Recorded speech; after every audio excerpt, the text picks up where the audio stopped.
हाय दोस्तों, मेरे YouTube channel every नवी video में आप सभी का स्वागत है। तो क्लास 10th का हम अध्याय 3 से एक चैप्टर पढ़ेंगे जिसका नाम है एक चर का द्विघात समीकरण। तो इसको कोऑर्डिनेटिक इक्वेशन भी बोलते हैं, जिसमें पहले हम समझेंगे एक चर क्या होता है, द्विघात समीकरण क्या होता है, इसके बारे में हम समझेंगे। तो ध्यान से आप वीडियो को देखते रहिए जिससे आपको समझ आए। स्किप करके मत देखिएगा जिससे आपको समझ नहीं आएगा। तो पहले हम क्या होता है एक चर।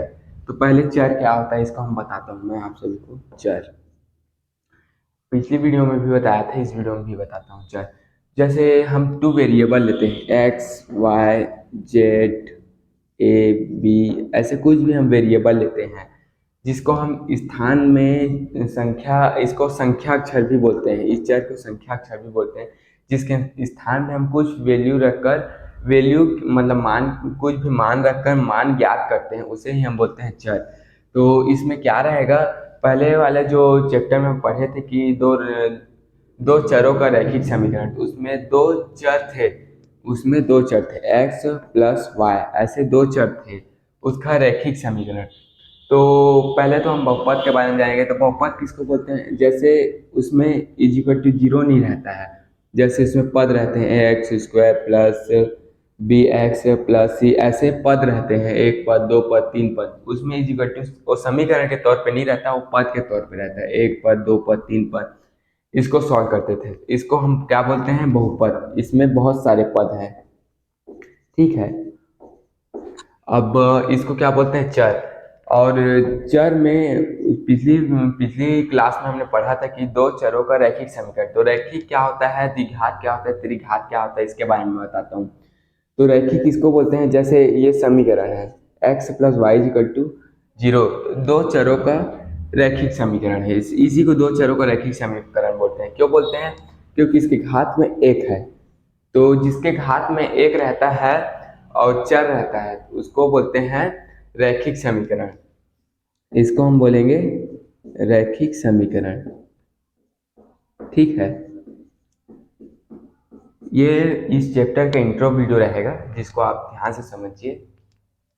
उसके बाद x square plus y square equal to zero, इसमें घात में तो दो लग गया है, एक्स के पावर में दो वाई के पावर में दो इजिकल टू जीरो। ये वाला समीकरण को हम क्या बोलेंगे, द्विघात समीकरण, ठीक है। क्यों बोलेंगे, क्योंकि इसके घात में वर्ग लग गया है। जितने भी हम समीकरण देखेंगे जिसके घात में वर्ग लग जाया रहेगा उसको हम बोलेंगे द्विघात समीकरण या वर्ग समीकरण। जैसे एग्जाम्पल के लिए उसका रूप रहेगा A x square plus B x plus C equal to zero. ये इक्वल जीरो रहेगा, बहुपद में इक्वल जीरो नहीं रहता है क्योंकि वो पद रहते हैं सिर्फ, इसमें इक्वल जीरो रहता है। तो ये एक समीकरण बन गया। इसको, इस समीकरण को क्या बोलेंगे, हम द्विघात समीकरण बोलेंगे, क्योंकि x के पावर में दो है, x के पावर में वन है यहाँ पर, इसलिए इसको द्विघात समीकरण बोलेंगे।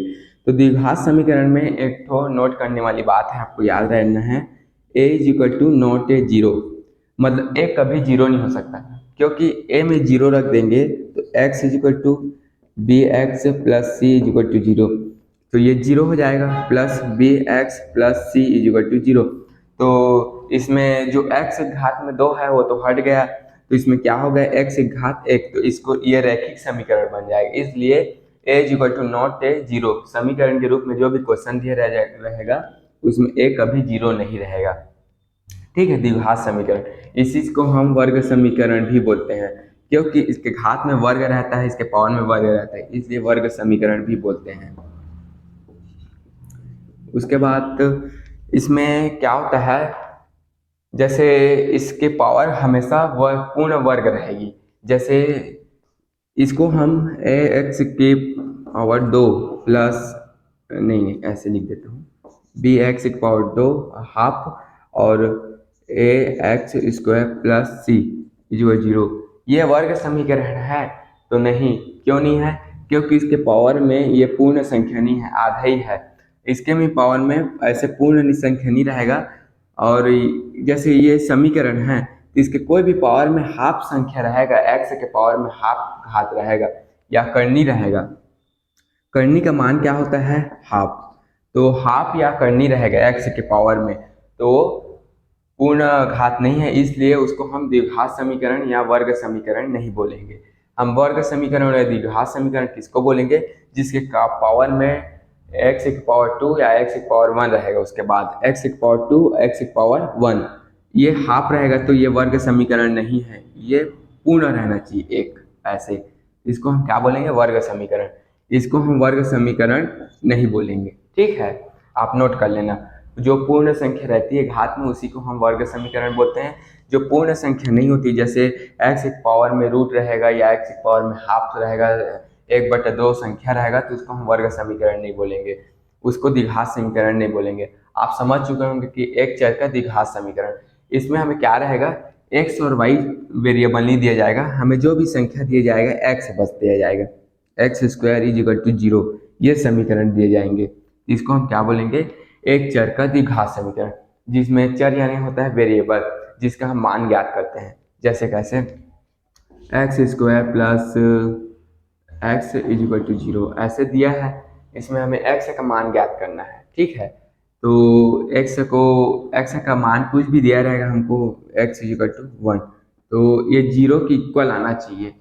तो जैसे अब इसके आगे हम बढ़ेंगे समीकरण, तो समीकरण तो हम समझ चुके हैं, द्विघात समीकरण किसको बोलते हैं, वर्ग समीकरण किसको बोलते हैं, रैखिक समीकरण किसको बोलते हैं, और बहुपद क्या है और क्या बोलते हैं, द्विघात समीकरण किसको नहीं बोलते। जिसके वर्ग में भाप रहता है उसको द्विघात समीकरण नहीं बोलते। ऐसे ही हम ये जो समीकरण है, तो जब समीकरण मूल है कि नहीं है, ऐसे हमको प्रश्न वाले एक में क्वेश्चन पूछा जाएगा। तो मूल यानी क्या होता है? हम दो वैल्यू निकालते हैं, किसी भी समीकरण का हम दो वैल्यू निकालेंगे, वो वैल्यू मतलब उसमें सही है कि नहीं है उसको हमको बताना है, तो उसी को हम मूल बोलते हैं। जैसे आपको समीकरण दिया है x = 1 दे दिया, तो इसको इसके स्थान में रखेंगे x पावर 1 + 1 = 0, 2 = 0, तो ये 0 के इक्वल आना चाहिए जो भी वैल्यू जैसे समीकरण दिया रहेगा, ax² + bx + c = 0, तो ये जो समीकरण दिया है इसमें जो मान रहेगा वो 0 के इक्वल आना चाहिए, तभी तो मूल है, और 0 के इक्वल नहीं आएगा तो मूल नहीं है। ऐसे हमको चेक करने को दिया जाएगा। तो उसमें क्या है, वर्ग समीकरण में क्या है, जैसे हम दो भाग में पहले प्रश्न वाले हम पढ़ेंगे वर्ग समीकरण है कि नहीं है, उसको हमको पहचानना है। तो आपको 3-4 ठो दिया रहेगा, उसमें आपको वर्ग समीकरण है या नहीं उसको पहचानेंगे। उसके बाद क्या करेंगे, गुणनखंड विधि द्वारा हम दो वैल्यू निकालेंगे, दो मूल। उसमें दो मूल निकालने के बाद उसको अलग अलग वैल्यू रहेगा, उस वैल्यू को हम रख के चेक करेंगे कि ये मूल है कि नहीं है, और जो टुकड़ा में गुणनखंड विधि द्वारा टूटेगा वो मूल रहेगा ही, और जो नहीं टूटेगा वो मूल नहीं है। ऐसे ही हम प्रश्न वाली 1 और 2 में पढ़ेंगे। उसके बाद आगे में लगा होगा तो आप इसको पूरा वॉच कीजिए, और जैसे कुछ भी आपको समझ नहीं आ रहा होगा तो उसको मेरे को कमेंट द्वारा बताइएगा, जिससे मैं आपको और अच्छे से समझा सकूं। और मेरे वीडियो को देखने के लिए आपको धन्यवाद, थैंक यू।